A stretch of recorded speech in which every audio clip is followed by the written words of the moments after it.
நான் இந்த ஊழியத்துக்குலாம் வர்றதுக்கு முன்னாடி சின்ன குட்டி பையனா இருக்கும்போது இவங்க அப்பா வந்து இந்த ஸ்கூல்ல ஹெச்எம்மா இருந்தாங்க. எங்க அம்மா இந்த ஸ்கூல்ல டீச்சரா வேலை பார்த்தாங்க. அப்போ இந்த கட்டைய ஒரு பாக்கிய நாடு ஒரு பாலியல் நேசல் இருந்து அவங்க இந்த படக்காட்சி நடத்த வருவாங்க. கேள்விப்பட்டிருக்கீங்களா? அந்த படம்லாம் பேசாது, ஸ்லைடை போட்டு என்ன செய்வாங்க, பேசுவாங்க. அந்த படக்காட்சி பார்க்கறதுக்காக நான் ஆசிரியர்கள் வந்து நடந்து உங்க வீரமாணிக்கத்துக்கு வந்து படக்காட்சியை பார்த்துட்டு சார் வீட்டில் நைட் சாப்பிட்டுட்டு காலையில தங்கிட்டு போன ஒரு அனுபவம். அது எனக்கு மறக்க முடியாத ஒரு அனுபவம். இந்த வீரமாணிக்கத்தை குறித்ததான ஒரு அனுபவம். அல்லேலூயா. இன்னைக்கு மீண்டுமா உங்க மத்தியில் வந்திருக்கிறதுக்கு நன்றி செலுத்துறேன். இப்போ கடவுளை பெரிதான கிருபையினால நம்ம டயசிஸ்ல 37 ஆண்டுகள் சிறு ஊழியராக பணி செய்து இப்பொழுது ஓய்வு பெற முடியாத மகிழ்ச்சியோடு கூட ஓய்வு பெற முடியாத கிருபையை கர்த்தர் கொடுத்தார். தொடர்ந்து ஆண்டவர் சுகத்தையும் பலத்தையும் அவர் தருகின்றார். இந்த நாட்டில் ஊழியர்களையும் தொடர்ந்து செய்ய கிருபை செஞ்சிருக்கிறார். இப்பொழுது நிறைய இடங்கள்ல முந்தைய ஒரு சின்ன வட்டத்துக்குள்ள ஒரு கவுன்சில்ல ஊழியம் செய்து கொண்டு வாய்ப்பு கிடைச்சது. ஆனா அதே போல ஊழியம் இன்னும் எனக்கு அது அதிகமா நிச்சயம் கிடைக்காதுன்னு சொல்ல முடியும். நான் ஒரு நாளைக்கு 1000 பிள்ளைய பார்த்து நினைச்சேன். ஆண்டரை வார்த்தையே சொல்லுவேன். டயசிஸ் ஊழியத்துல இந்த கிடைச்ச ஒரு பெரிய பாக்கியம் தான் ஒரு நாளைக்கு 1000 பிள்ளைய பார்த்து கதை சொல்றதுக்கு ஒரு வாய்ப்பு கிடைச்சது இல்லையா? எந்த சர்ச்சைக்கு போனாலும் ஆனா எப்போ வர மாட்டீங்க அப்படின்னு நினைச்சுவாங்க, கேட்பாங்க. ஆனா இன்னைக்கு இருக்கிற பிறகு உங்க சர்ச்சைக்கு வரவா அப்படின்னு நினைச்சேன்.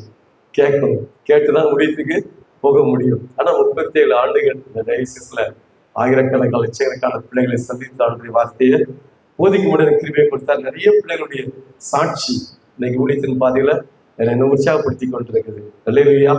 தொடர்ந்து இந்த பணியை செய்து கொண்டிருக்கிறேன். இப்ப என்ன செய்யறேன்னா தேவையுள்ள இடங்கள்ல சிறுவர் முகாம் என்ன செஞ்சிருக்கிறேன், நடத்தி கொண்டிருக்கிறேன், நடத்துறேன். அதை தொடர்ந்து நிறைய இடங்கள்ல இந்த வருஷத்துல பிபிஎஸ் இயக்குனர் பயிற்சி முகாம் நடத்த உதவி செய்தார் ஆண்டவர். நம்ம டயசிஸ்ல நடந்த அந்த பிபிஎஸ் பயிற்சி முகாம்லாம் ஆண்டு வார்த்தையை கொடுத்ததுக்கு அழைப்பு கொடுத்திருந்தாங்க, போயிட்டு வந்தேன். அது போக நம்ம சிஎஸ்ஐ இல்லாம சுத்தாங்க திருச்சபைன்னு சொல்லி இந்த ஆழ்வார்நேரி மருதக்குளம் இந்த பகுதியில நிறைய சர்ச்சஸ் இருக்கு. 53 சர்ச் இருக்குது. அந்த 53 சர்ச்சில் உள்ள சர்ச்சிலையும் பிபிஎஸ் நடத்துறதுக்காக பிபிஎஸ் இயக்குனர் பயிற்சி முகாம் நடத்த ஆண்டு உதவி செய்தார். 97 பேர் டைரக்டர்ஸ் வந்திருந்தாங்க. 3000 புத்தகங்கள் அவங்களுக்கு இலவசமா கொடுத்து அந்த பிபிஎஸ் நடத்துறதுக்கு கர்த்தர் உதவி செய்தார். அதை தொடர்ந்து இன்னொரு கருத்து இப்போ நான் செய்ய ஆரம்பிச்சிருக்கிறேன். அதாவது பிள்ளைகள் சந்திக்கப்படணும். இன்னைக்கு நிறைய போதை வசதிக்கு பிள்ளைகள் சின்ன வயசுல நினைச்சாங்க, அடிக்ட் ஆகிறாங்க. 8th படிக்கிற பையனும் இன்னைக்கு நினைச்சிடறான், அந்த போதைக்கு அடிக்ட் ஆகிறான். இன்னைக்கு நிறைய பாலியல் பிரச்சனைகள்லாம் வருது இல்லையா? சின்ன குட்டி வயசுல இந்த பிள்ளைகளுக்கு அவருடைய வார்த்தையை கொடுக்கணும் அப்படின்னு சொல்லி எனக்கு வாஞ்சி உண்டு. இப்போ பள்ளிக்கூடத்துல போய் நம்ம என்ன செய்ய முடியாது, ஊழியங்களை செய்ய முடியாது. அதனால தேவையுள்ள கிராமங்கள்ல உள்ள பிள்ளைகள் அவள் கல்வி அறிவியை கொடுக்கணுங்கிறதுக்காக டியூஷன் சென்டர் ஆரம்பிக்கிறேன். முதலாவது இப்போ குப்பாபுரத்துல ஒரு டியூஷன் சென்டர் நான் ஆரம்பிக்கிறேன். இன்னைக்கு சாயங்காலம் 6:30 மணிக்கு அது தொடக்க விழா வச்சிருக்கிறேன். அதில் 20 பிள்ளைங்க 1ஆம் இருந்து 5ஆம் படிக்கிற பிள்ளைகள் 20 பிள்ளைங்க நினைச்சாங்க அந்த டியூஷன் சென்டர்ல படிக்க வர்றாங்க. 2 டியூட்டர் அவங்களுக்காக ஒழுங்கு செய்து அவங்களுக்கு சம்பளம் கொடுக்குறேன். அந்த டியூஷன் முடிஞ்ச உடனே அந்த ஊர் அந்த பிள்ளைகளுக்கு சாப்பாடு, இரவு உணவும் கொடுத்து அந்த பிள்ளைகளை அனுப்பி வைக்கிறோம். ஒரு வசனம் வந்த உடனே ஒரு வசனம் நினைச்சணும், அந்த பிள்ளைங்க படிக்கணும். அப்புறம் ஜெபம் பண்ணிட்டு இந்த டியூஷன் சென்டர் ஆரம்பிக்கும். நாளுக்கு ஒரு கதைன்னு சொல்லி 365 நாளுக்கும் ஒரு வசனமும் ஒரு கதையும் ஒரு புக்காக வச்சிருக்கிறோம். அதை கற்றுக் கொடுத்துட்டு இந்த டியூஷனுக்குலாம் அவங்க போவாங்க. இது இந்த நாள்ல ஃபர்ஸ்ட் ஆரம்பிக்கிறேன். அதை தொடர்ந்து 5 இடங்கள்ல ஆரம்பிக்கிறோம். நாளை தினத்துல கட்டாரிமங்கலத்துல சின்னமாடன் குடியிருப்புல நாளை தினத்துல ஆரம்பிக்கிறோம். அவங்க 1 to 5 சொல்றீங்க, பெரிய பிள்ளைகள் இருக்காங்களே அவங்களுக்கு என்ன செய்யறாங்க, அவங்களுக்கும் ஹெல்ப் பண்றேன். என்ன அவங்க சர்ச்சி சர்வீஸ் 7 to 9 வரைக்கும் 6th மேல உள்ள பையங்களுக்கு டியூஷனுக்கான ஏற்பாடுகளை செய்திருக்கிறோம். அதே போல கருங்கடல், அருளூர், அரியநாயபுரம் இந்த பகுதிகளில் இந்த டியூஷன் சென்டரை என்ன செய்யறோம், ஆரம்பிச்சு நடத்துறோம். அந்த பிள்ளை 5ஆம் வரைக்கும் மட்டும் கிடையாது. எதுக்காக 1 to 5 எடுக்கிறோம்னு சொன்னா அந்த பிள்ளைகளை நம்முடைய கண்ட்ரோலுக்குள்ள கட்டுப்பாட்டுக்குள்ள இருந்து செய்வாங்க, அவங்க வெளியே வர முடியும். அந்த பிள்ளைகளை காலேஜ் படிக்க வரைக்கும் முழு உதவியும் நாங்கள் செய்யறதுக்காக பிரயாசப்பட்டு கொண்டிருக்கிறேன். அவங்களுக்கு வருஷத்துக்கு ஒருக்கா ஒரு மெடிக்கல் செக்அப் கொடுக்குறோம். டாக்டர்ஸ் வந்து மெடிக்கல் செக்அப் பண்ணுவாங்க. கிறிஸ்துமஸோட அவங்களுக்கு கிஃப்ட் கொடுக்குறோம். வருஷத்துக்கு ஒரு தடவை ஒரு உல்லாச பிரயாணம் இல்லையா, ஒரு டூர் உண்டு. அந்த பிள்ளைகளுக்கு ஒழுங்கு செய்யறதுக்கான ஆயத்தங்களை செய்து கொண்டிருக்கிறேன். இந்த பணிக்காக நீங்க என்ன செய்யுங்க, ஜெபித்துக் கொடுங்க. அதாவது 100 பிள்ளைகளை படிக்க வைக்கணும்னு சொல்லி ஆசைப்பட்டேன். ஆனால் கர்த்தர் என்ன செய்வார், திறந்த வாசல அவர் கொடுப்பார். நான் ஆரம்பிக்கிறேன்னு சொன்ன உடனே ஒரு அங்கிள் வந்து, ஜெசிலியா இந்த 10,000 ரூபாய் நீ வச்சுக்கோ அப்படின்னு சொல்லி எனக்கு அதை கொடுத்தாங்க. அது மிகுந்த ஒரு ஆச்சரியமா இருந்தது.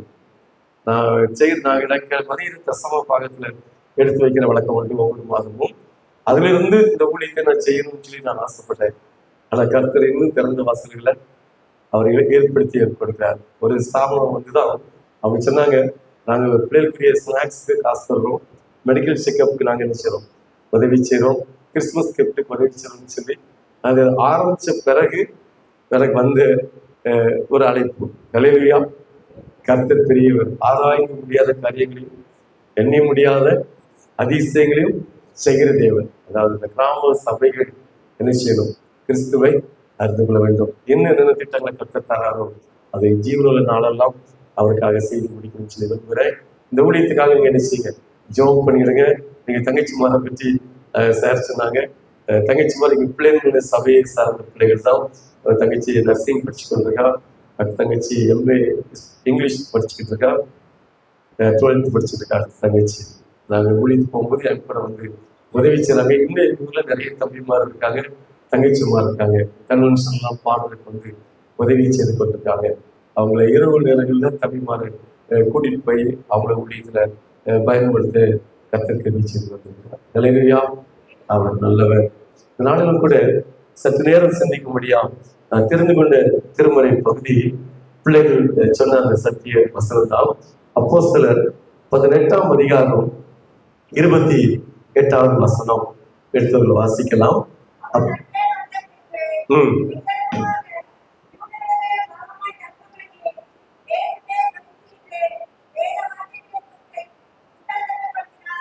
இயேசுவே கிறிஸ்து என்று வேத வாக்கியங்களை கொண்டு அவர் கிறிஸ்தாங்கப்படுத்தினார். நமக்கு தலைப்பு என்ன கொடுக்கப்பட்டிருக்குன்னா, கிறிஸ்துவே முன்மாதிரி. அல்லேலூயா. நமக்கு ரோல் மாடல் யாரு? சும்மா சொல்லுங்க, நமக்கு ரோல் மாடல் யார், மாதிரி யாரு? நீங்க பேசணும். கிறிஸ்து தான் நமக்கு மாதிரி இல்லையா? உலக பிரகாரமா நிறைய மனிதர்களை நினைச்சிடும் நம்ம பார்க்கிறோம் இல்ல.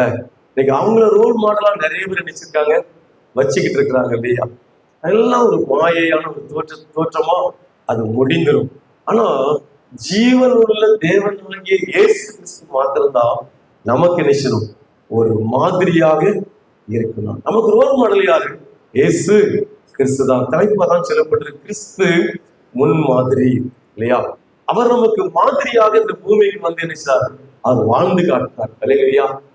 தேவாதி தேவன் சர்வ வல்லமையுள்ள ஆண்டவர் பரலோகத்தின் மகிமையை தொடர்ந்து இந்த பூமிக்கு மனிதனாக நினைச்சார், வந்தார் இல்லையா? வந்து அவர் மனிதனாக அவர் வாழ்ந்து காட்டினார். அல்லேலூயா. அவரே போல நாம நினைச்சணும் வாழ வேண்டும் என்று ஆண்டவர் நமக்கு ஒரு மாதிரியை வைத்து வைத்திருக்கிறார். இந்த உலகத்துல நம்ம எப்படியும் வாழலாம் அப்படி கிடையவே கிடையாது. மனம் போல வாழ்க்கை அப்படி நிறைய பேர் சொல்லலாம் இல்ல, இப்படிதான் நீங்க நினைச்சணும் வாழ வேண்டும் என்று கர்த்தர் நமக்கு நினைச்சிருக்கார். அவர் கற்றுக் கொடுத்திருக்கிறார். பிரசங்கிச்சல மாயே மாயை, எல்லாமே மாயேதான், எல்லாமே மாயைதான். ஆனா ஆண்டவருடைய வாழ்க்கையை அதை அடிச்சு விட நம்ம பின்பற்றி நடக்கும்போது நமக்கு எப்பொழுதும் மகிழ்ச்சி தான். அல்லேலூயா. அல்லேலூயா. பாருங்க, இயேசு கிறிஸ்து நன்மை செய்றவராகவே சுற்றி திரிந்தார் இல்லையா? அவரை போல நம்ம நன்மை செய்றவராகவே நிச்சயமா வாழணுமா? பிரசங்கி மாய மாய மாயன்னு சொல்லி எல்லாத்தையும் சொன்னார் இல்லையா? ஆனா ஒரு காரியத்தை அவர் சொல்லியிருக்கிறார், பிரசங்கி சொல்லியிருக்கிறார்.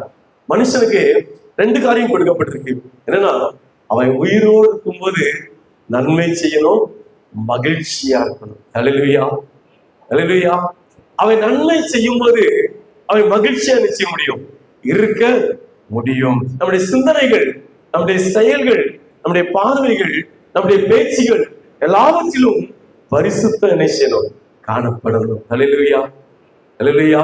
அவர் பரிசுத்தரா இருந்தார் இல்லையா? பரிசுத்தரா இருந்தார். அவருடைய பேச்சு, பார்வை, செயல் எல்லாத்திலும் பரிசுத்தம் காணப்பட்டது. அவர் நன்மை செய்றவராகவே அவர் சிந்தித்திருந்தார். அவருடைய மாதிரியை அவருடைய பிள்ளைகள் அப்படின்னு சொல்ற நம்ம ஒவ்வொரு நிச்சயம் பின்பற்ற வேண்டும். அல்லேலூயா. பாருங்க, அந்த ஆண்டுடைய வார்த்தையின் மூலமாக கிறிஸ்துவே தெய்வம் என்று நினைச்சார். அவர் திருஷ்டாந்தம் பண்ணினார். அப்போஸ்தலனாகிய பவுலுடைய வாழ்க்கையின் மூலமா கிறிஸ்துவ நினைச்சாங்க, அறிந்து கொண்டாங்க. இந்த நாட்கள்ல கிறிஸ்தவங்க அப்படின்னு சொல்லி சொன்னா அவங்க பொய் பேச மாட்டாங்க, அவங்க களவு செய்ய மாட்டாங்க. கிறிஸ்தவங்கன்னா அவங்க நம்பிக்கைக்கு உரியவங்க அப்படின்னு சொல்லி சொன்ன நாட்கள் உண்டா? கிடையாதான்? சொல்லுங்க. நம்முடைய பகுதியில சொன்ன நாட்கள் உண்டு. கிறிஸ்தவங்களா அவங்க நன்மைதான் செய்வாங்க, தீமை நிச்சய மாட்டாங்க, செய்ய மாட்டாங்கன்னு சொல்லி சொன்ன நாட்கள் உண்டு. ஆனா இந்த நாட்களிலும் கூட கர்த்தர் அப்படிப்பட்ட கிறிஸ்தவர்களை தம்முடைய பிள்ளைகளை நினைச்சிருக்கார், வச்சிருக்கிறார். அல்லேலூயா, அல்லேலூயா. கொஞ்ச காலத்துக்கு முன்னாடி குஜராத்ல ஒரு வெள்ளம் வந்துச்சு, பெரிய ஒரு அழிவு வந்துச்சு. அந்த அழிவு வந்திருக்கும் போது அப்ப உள்துறை அமைச்சரா இருந்தது யாருன்னா எல்கே அத்வானி அவங்க இருந்தாங்க. குஜராத்ல அந்த முதலமைச்சரா இருந்தது யாருன்னா இப்ப இருக்கிற பாரத பிரதமர் இருந்தாங்க. அப்ப அந்த பெரிய ஒரு அழிவு ஏற்படுது. அப்ப அந்த வெள்ள நிவாரண பணியை யார்கிட்ட கொடுக்கலாம் அப்படின்னு சொல்லி அவங்க ஆலோசிக்கும் போது ஒரு ஐஏஎஸ் அதிகாரிக்கு பொறுப்பை கொடுக்கணும், அப்படித்தானே? எந்த ஐஏஎஸ் அதிகாரிட்ட கொடுக்கணும்னு சொல்லி யோசிக்கும் போது அவங்க யார எல்கே அத்வானி சொன்னார் தெரியுமா? ஜெகதீஷ் பாண்டியன் கொடுங்க, அவர் அதை கரெக்டா செய்வார், அவர் ஒரு கிறிஸ்தவர். அல்லேலூயா, அல்லேலூயா. இன்னைக்கும் ஜெகதீஷ் பாண்டியன் உயிரோடு கூட இருக்கிறார். இன்னைக்கும் நாகர்கோவிலில் வாழ்ந்து கொண்டிருக்கிறார், வாழ்ந்து கொண்டு ஒரு முன்மாதிரியான ஒரு ஜீவியம். அவர் யாரு? அவர் கிறிஸ்தவர்.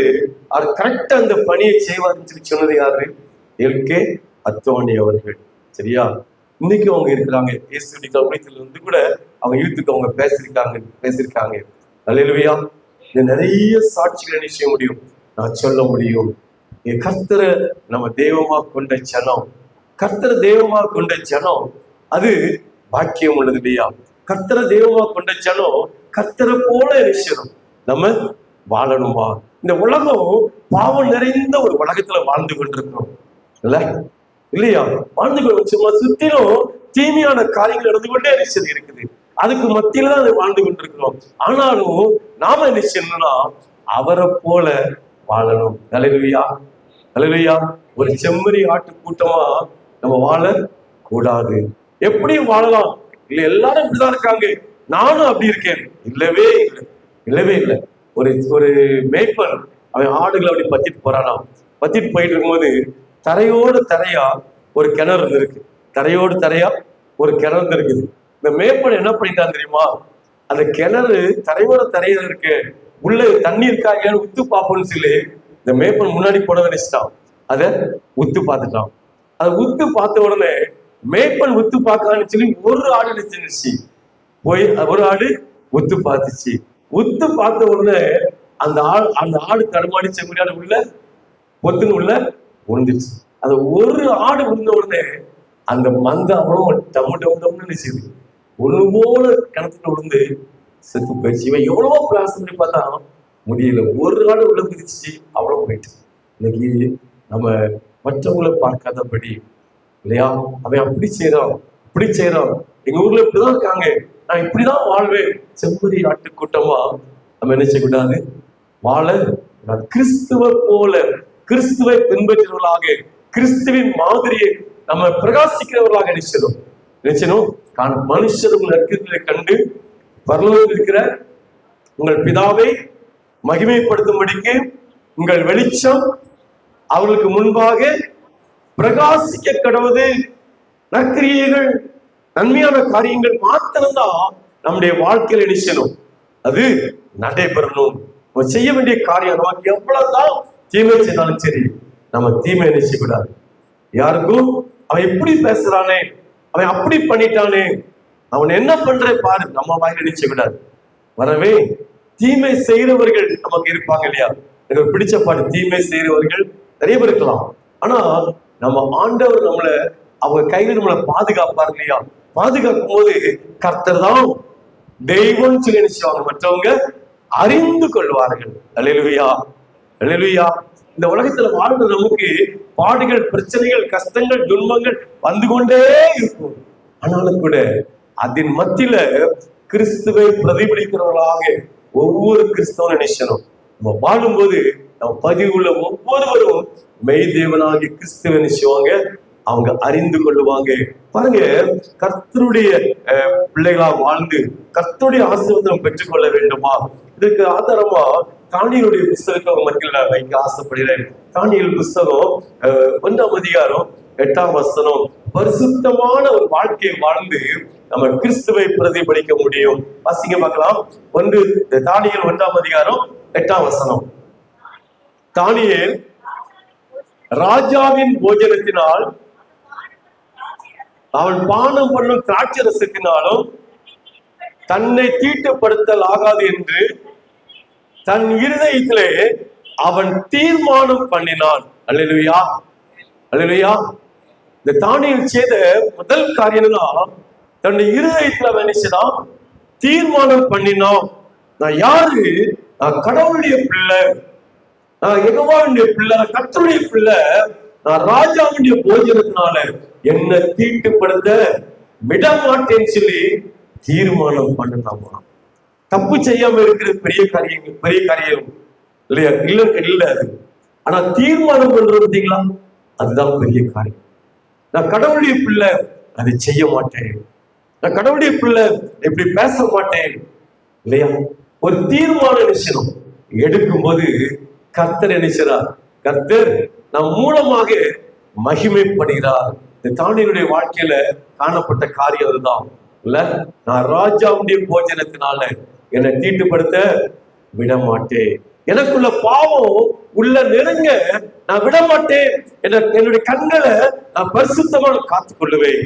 என் வாயின் வார்த்தைகளை பரிசுத்தமா பாதுகாத்துக் கொள்வேன். என் செவியை, என் சிந்தனையை, என் செயலை நான் பரிசுத்தமா செய்வேன், பார்த்துக் கொள்வேன் சொல்லி ஒரு தீர்மானம் எடுத்தாமா.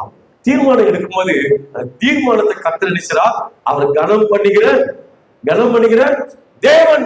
ராஜாவுடைய கட்டளை ராஜாவுடைய ஆகாரத்தை புசிக்கணும் இல்லையா? ஆனா அவனுக்கு பிரதானுடைய கண்களில இந்த தானியேலுக்கு என்ன கிடைச்சது? கிருபை கிடைச்சது. அல்லேலூயா. 10 நாள் என்ன சோதிச்சு பாரியா இல்ல, 10 மடங்கு என்ன செஞ்சாங்க? 10 மடங்கு சமர்த்தனாக கண்டாங்க இல்லையா? இன்னைக்கு ராஜாவுடைய போஜனத்தை சாப்பிட்டவங்களை காட்டிலும் இவங்க என்ன பண்ணாங்க?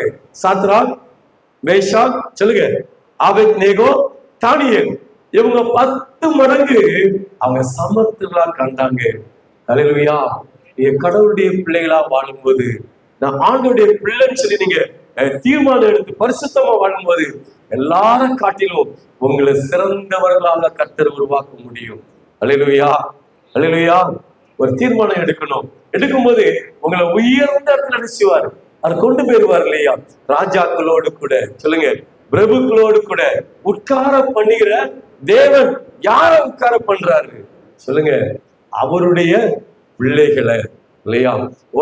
அடுத்த நாட்டுக்கு அடிமையா கொண்டு போகப்பட்ட இந்த தானியேல் இல்ல, விடுதலமா அவனுக்கு பாருங்க எவ்வளோ பெரிய பாக்கியத்தை கொடுத்திருக்காரு. காரணம் அவன் என்ன செய்தான்? தீர்மானம் பண்ணு, நான் பரிசுத்தமா வாழ்வேன், நான் பரிசுத்தர் ஆகையால், சொல்லுங்க, நீங்களும் பரிசுத்தராய் இருங்கள். பரிசுத்தமா வாழும் பொழுது கர்த்தர் நினைச்சார், அவர் உயர்த்தி ஆசீர்வதிக்கிறார் இல்லையா?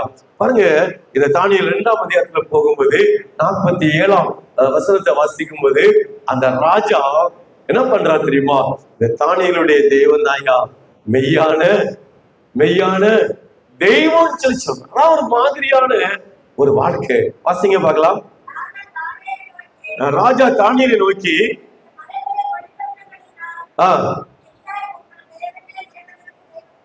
மெய்யாய் உங்கள் தேவனே தேவம் என்று நினைச்சாங்க. அது ராஜா சொன்னார். அல்லேலூயா, அல்லேலூயா. இன்னைக்கு நம்மளை பார்த்து சொல்ல முடியுமா? ஐயா, நீ ஆராதிக்கிற தேவன் தான் ஐயா மெய்யான தேவன் சொல்லி உங்களுடைய நடக்கைகள், உங்களுடைய செயல்கள், உங்களுடைய பார்வையை பார்த்து என்ன செய்யணும்? அவங்க சொல்லணும் இல்லையா? இந்த ராஜா சொல்றாரு, நேபுகாத் நேச்சார் ராஜா சொல்றாரு, தானியேல் உங்களுடைய தேவன் தான் மெய்யான தெய்வம். அல்லேலூயா. ஒரு தீர்மானம் எடுப்பீங்களா? நான் என்னுடைய பேச்சில பரிசுத்தம், என்னுடைய செயலில பரிசுத்தம், என்னுடைய சிந்தையில பரிசுத்தம், நான் பரிசுத்தமா வாழ்ந்து மெய்யான தெய்வம் இயேசு கிறிஸ்து என்பதை நான் திருஷ்டாந்தப்படுத்துவேன், நான் பிரதிபலிப்பேன். கர்த்தர் அந்த பாக்கியத்தை அவர் உங்களுக்கு கொடுப்பாரு. இரண்டாவது ஒரு காரியம், நம்முடைய நம்பிக்கை யார் மேல இருக்கணும்? கர்த்தர் மேல இருக்கணும். நம்முடைய நம்பிக்கையின் மூலமாக கர்த்தர் நமக்கு செய்யற பெரிய காரியங்களை குறித்து மக்கள் நினைச்சுவாங்க, கர்த்தரை தெய்வம் என்று நினைச்சுவாங்க, அறிந்து கொள்வாங்க.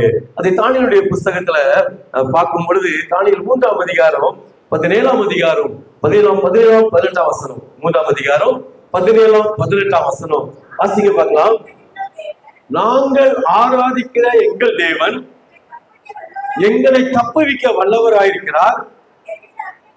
அவர் எரிகிற அக்கினி சூளைக்கும் ராஜாவாகிய உங்களுடைய கைக்கும் நீங்களாக்கி விடுவிப்பார்.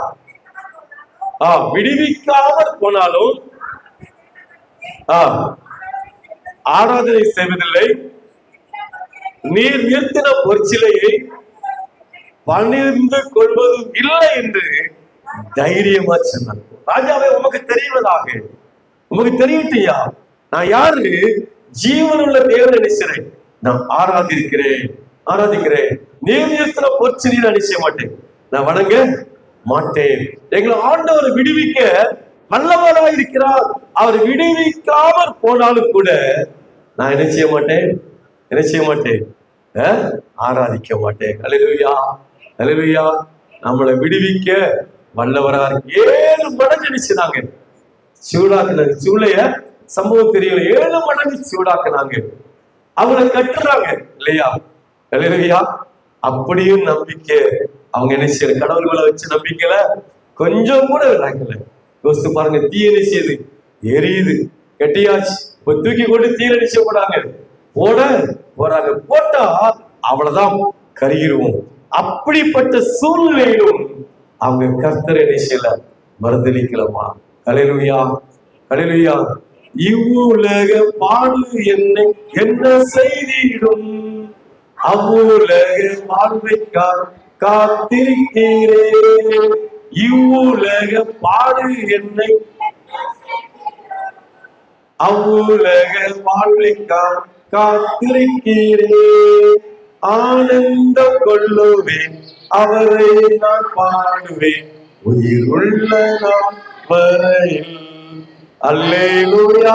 ஆனந்தம் கொள்ளுவேன், அவரை நான் பாடுவேன், உயிர் உள்ள நான் வரையில். அல்லேலூயா, அல்லேலூயா. உயிருள்ள நாள் வரைக்கும் அவரை பாடுவேன்ல. இவ்வளவு பாடு என்ன செய்ய முடியும்? ஒண்ணுமே செய்ய முடியாதுமா. அல்லேலூயா. தேவனத்தில் அன்பு பெரியவர்களுக்கு சொல்லுங்க, சகலமும் நன்மைக்கு ஏதுவாக விஷயம் அது நடக்கும். எல்லாவற்றிலும் கர்த்தர் நினைச்சுவார், நம்மை விடுவிக்க வல்லமை உள்ள தேவனா இருக்கிறார். முடிவிலே நீங்க வெற்றி பெறுவீங்க. அல்லேலூயா.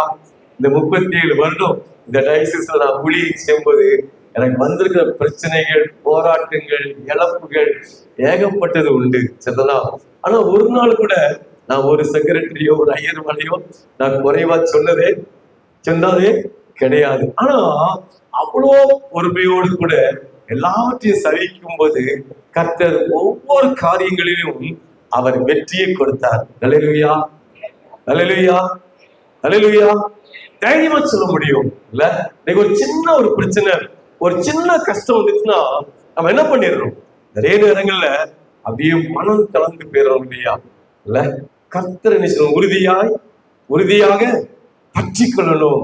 எனக்கு பிடிச்ச வசனம் சங்கீதக்காரன் தாவீது, கர்த்தர் எனக்கு வலது பாசத்துக்கு அப்படியா நான் அசைக்கப்படுவது இல்லை.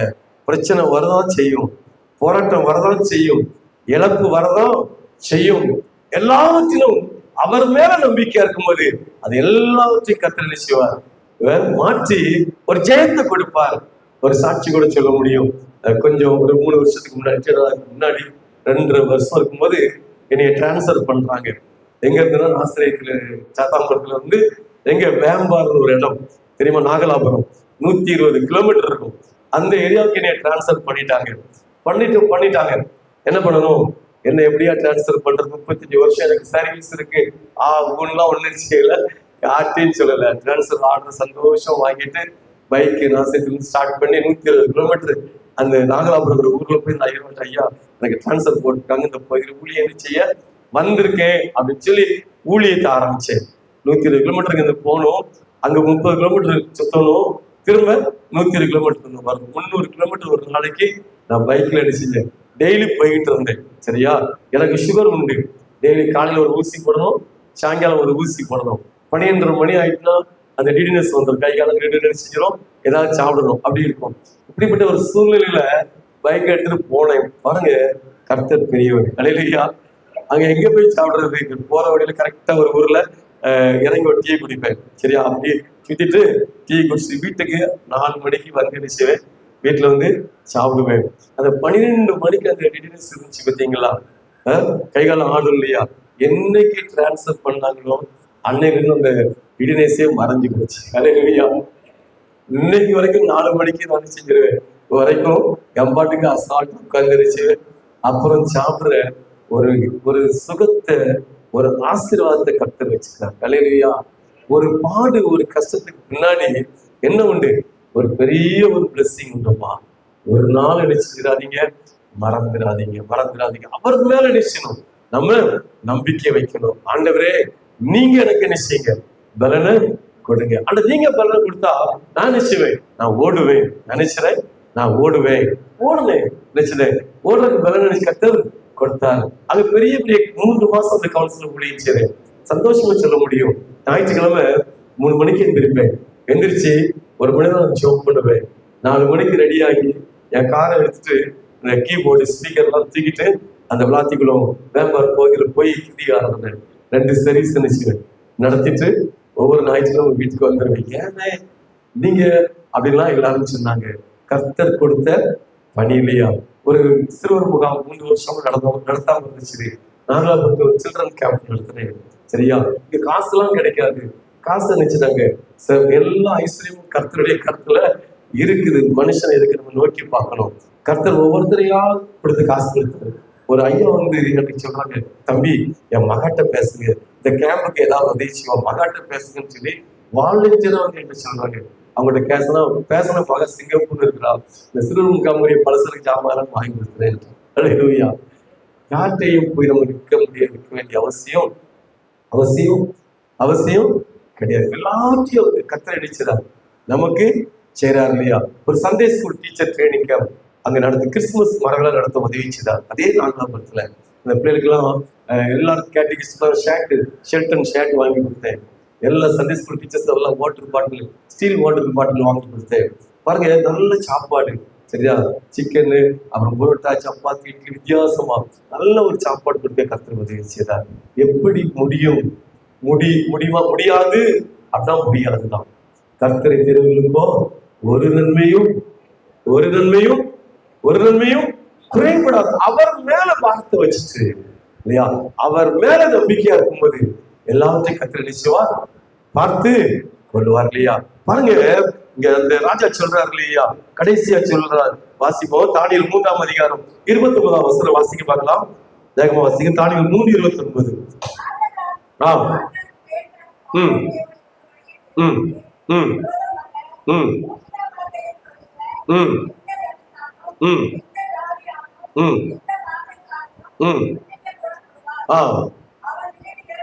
அவருடைய வீடு எரிக்கலமாக்கப்படும்.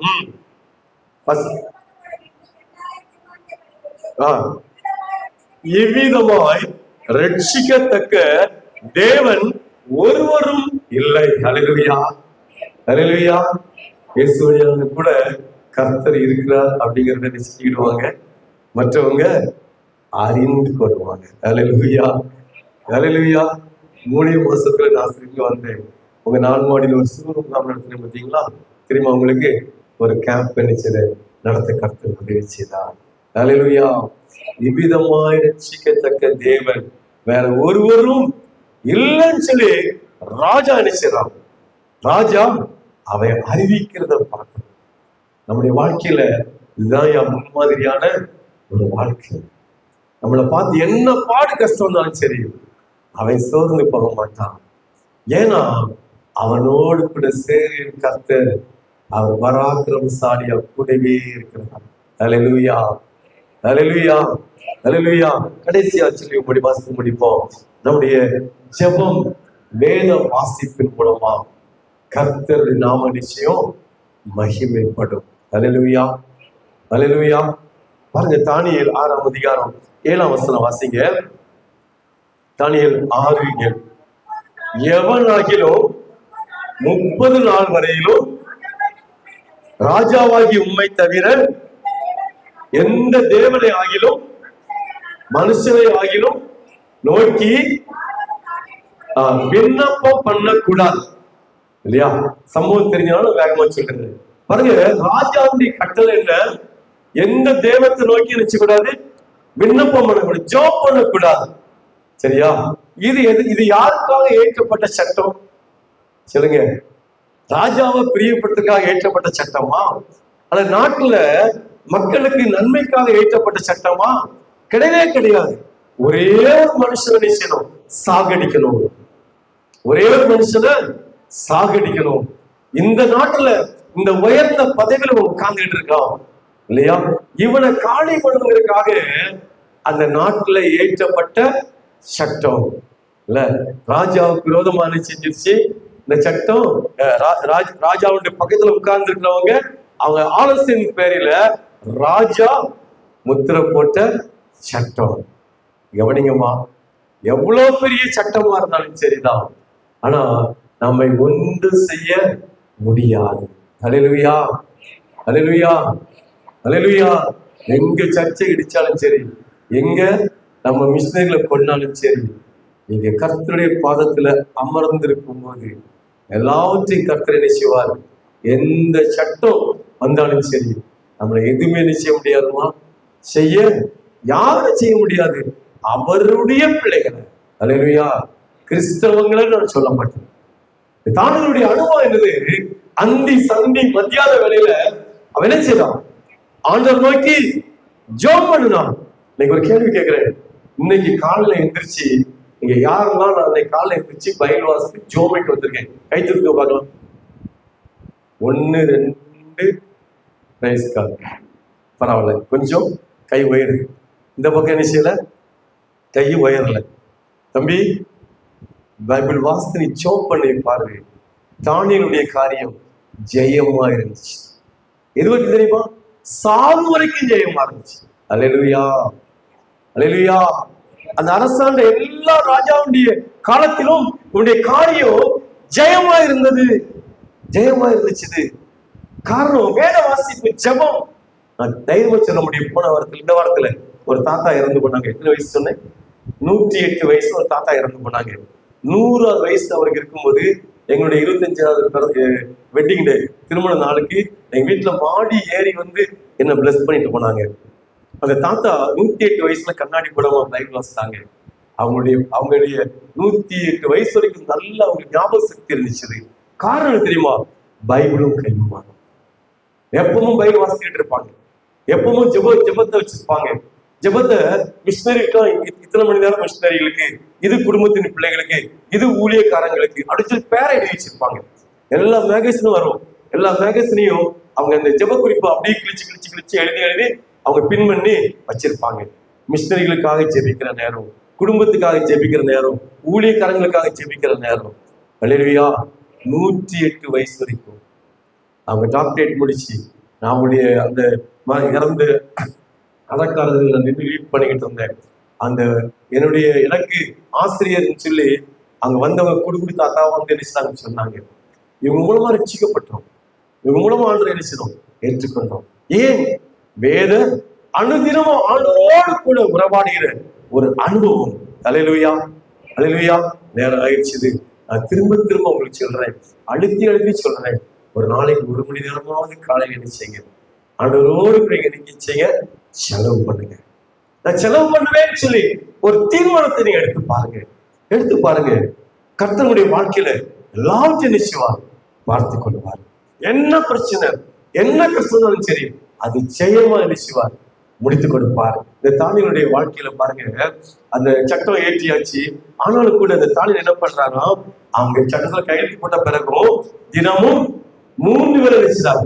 ஜன்னலை திறந்து வச்சுட்டு அந்த எருசலேமுக்கு நேரம் பலகணியை திறந்து வச்சுட்டு அவர் ஜெபம் பண்றாரு. பாருங்க, இப்போ பிடிச்சு கொண்டு இந்த ராஜா கொண்டு விட்டு ராஜாவே இவனை சிங்கக்கவில போட்டு சாகடிக்கணும்னு சொல்லி எல்லாரும் கொண்டு வந்துட்டாங்க. ஐயா, நல்ல கவனிங்கம்மா, ராஜாவால ஒண்ணும் செய்ய முடியல. அல்லேலூயா, அல்லேலூயா. ராஜாவால ஒண்ணும் செய்ய முடியல. ராஜா சொன்னதுதான். ஆனா இந்த தானியேலுடைய வாழ்க்கையில சிங்கக்கவில போடணும்னு சொல்லி தீர்மானம் போட்டாச்சு. ராஜா மாற்ற முடியாது. இந்த ராஜாவா இந்த தானியேலை காப்பாற்றுறதுக்கு எவ்வளவோ முயற்சி பண்ணாரு ராஜா. அவரால் ஒன்னும் செய்ய முடியல. ஐயா, மூளையால் செய்ய முடியாதது இந்த முழங்கால் என்ன செய்யும்? மூளையால சாதிக்க முடியாதத இந்த முழங்கால் என்ன செய்யும்? சாதிக்கும். அதுதான் உண்மைமா, அதுதான் உண்மை. இயேசு கிறிஸ்து அவர் அதிகாலையில எழுந்து ஜெபம் பண்ண போனார். அதிக இருட்டோடு எழுந்து ஜெபம் பண்ண போனார். தனித்திருந்து ஜெபம் பண்ணார். அல்லேலூயா, அல்லேலூயா. அந்த அனுபவங்கள் நமக்கு நிச்சயம் இருக்கணும். அதான் அவர்தான் நமக்கு மாதிரி. அவர்தான் அதிகாலையிலே போய் ஜெபம் பண்றார். தனித்திருந்து ஜெபம் பண்றார். ஜெபம் இல்லையா? அவருடைய ரத்தம் வேர்வை ரத்தத்தின் பெருந்தொழியா நிச்சயம் விழுந்து அவர் ஜெபம் பண்ணாரு. அவர்தான் நமக்கு அவர்தான் நமக்கு மாதிரி. நம்முடைய குடும்ப காரியத்துக்காக, நம்முடைய திருச்சபைக்காக, நம்முடைய தனிப்பட்ட வாழ்க்கைக்காக நம்ம எவ்வளவு நேரம் ஜெபம் பண்ணோம், எப்படி ஜெபம் பண்றோம்? இந்த தானியனுடைய காரியம் ஜெயமா இருந்துச்சுமா. நம்ம எதிலாம நான் நம்பி இருக்கலாம், எல்லாம் ஒரு நாள் எல்லா நேரமும் நம்மளுக்கு அது உதவி செய்ய முடியாது. இந்த ஜெபம், இந்த வேத வாசிப்பு, இந்த தானியேல் அந்தி சந்தி மத்தியான வேளையில அவனை நோக்கி ஜெபம் பண்ணா. ராஜா அவளை காப்பாற்ற முடியல. அவனை பிடிச்சு கெட்டிங்க போட்டாங்க, சிங்கக்கவிக்குல போட்டாச்சு. ராஜா தூங்கல, காலையிலேயே ஓடி வராரு இல்லையா? காலையிலே ஓடி வராரு. தானியேல் 6:26 பார்க்கும்போது, தானியேலே, ஜீவனுள்ள தேவனை ஆராதிக்கிற தானியேலே, உன்னை அவர் விடுவிக்க வல்லவராய், நீ ஆராதிக்கிற தேவன் விடுவிக்க வல்லவராய் இருந்தாரா அப்படின்னு சொல்லி ராஜா கேட்கிறாரு. கீழன் சத்தம் வருது, ராஜாவே வாழ்க, கர்த்தர் சிங்கனுடைய வாயை கட்டி போட்டாருன்னு சொல்லி அவர் சத்தமோடு சொல்றாரு ஐயா. இதே ராஜா சொல்றாரு, தானியேலுடைய தேவன் ஐயா மெய்யான தெய்வம். அல்லேலூயா, அல்லேலூயா. இன்னைக்கு நம்முடைய கிறிஸ்தவங்க நம்ம எங்கேயும் போய் நீங்க பிரசங்கம் பண்ண வேண்டிய அவசியம் கிடையாது. உங்களுடைய வாழ்க்கையில இங்க வாழ்ந்து காட்டணும். இயேசு கிறிஸ்து வாழ்ந்து காட்டினாரு. ஒரு மாதிரியான ஒரு வாழ்க்கையை வாழ்ந்து காட்டினார் இல்லையா? அவரை போல நான் வாழவதற்கு முன்னாடி அர்ப்பணிப்போமா? அதே மனங்கள் பண்ணிட்டு ஜெபம் பண்ணுவோம். ஆண்டவரே, நீர் தான் எங்களுக்கு மாதிரி. ஆண்டவரே, நீர் பரலோகத்தின் மகிமையை தொடர்ந்து பூமிக்கு வந்தீங்கப்பா. நீங்க பரிசுத்தமா வாழ்ந்தீங்க ஆண்டவரே. நீங்க வாழ்ந்து காட்டுனீங்க. நாங்க அப்படியே வாழணும்னு சொல்லி நீங்க விரும்புறீங்கப்பா. அந்த பரிசுத்தத்தை எங்களுக்கு தாங்க. எங்களுடைய சிந்தனைகள், எங்களுடைய செயல்கள், எங்களுடைய பார்வைகள், பேச்சுகள் எல்லாவற்றிலும் அந்த பரிசுத்தம் காணப்பட்ட உதவி செய்யும் சொல்லி அதை நோக்கி சிப்பிப்போமா. எல்லா சூழ்நிலும் மேலும் நம்பி இருந்து ஆண்டவரே நாமத்தை மகிமைப்படுத்துவேன்னு சொல்லுவோமா. ஆண்டவரே, அந்தி சந்தி மத்தியான வேலையில தானியேல் ஜெபித்தது போல நான் காலையிலே எழுந்து ஜெபம் பண்ணுவேன் ஆண்டவரே. அப்ப ராத்திரிலாம் ஜெபம் பண்ணுவேன் ஆண்டவரே. எப்பொழுதும் எல்லாத்துக்காகவும் நான் ஜெபித்துக் கொண்டே இருப்பேன். ஜெபத்தின் மூலமாக நன்மையை பெற்று நீர்தான் மெய்யான தேவன் சொல்லி அப்பா மற்றவர்கள் அறிந்து கொள்வதற்கு ஆண்டவரே என்ன அர்ப்பணிக்கிறேன்னு சொல்லுவோமா. நேசிக்கிற பரிசுத்தம் உள்ள பிதாவே, உங்களுடைய வல்லமையுள்ள வார்த்தைகளுக்கு ஸ்தோத்திரம் ஆண்டவரே. அப்பா, உண்மை போல நாங்கள் வாழ்ந்து ஆண்டவரே அப்பா உங்களுடைய நாமத்தை மகிமைப்படுத்த, உண்மை பிரஸ்தாபப்படுத்த எங்களுக்கு உதவி செய்யுங்க. எங்களை ஆசீர்வதிங்க. இயேசுவின் மூலம் ஜெபிக்கிறேன் நல்ல பிதாவே, ஆமென்.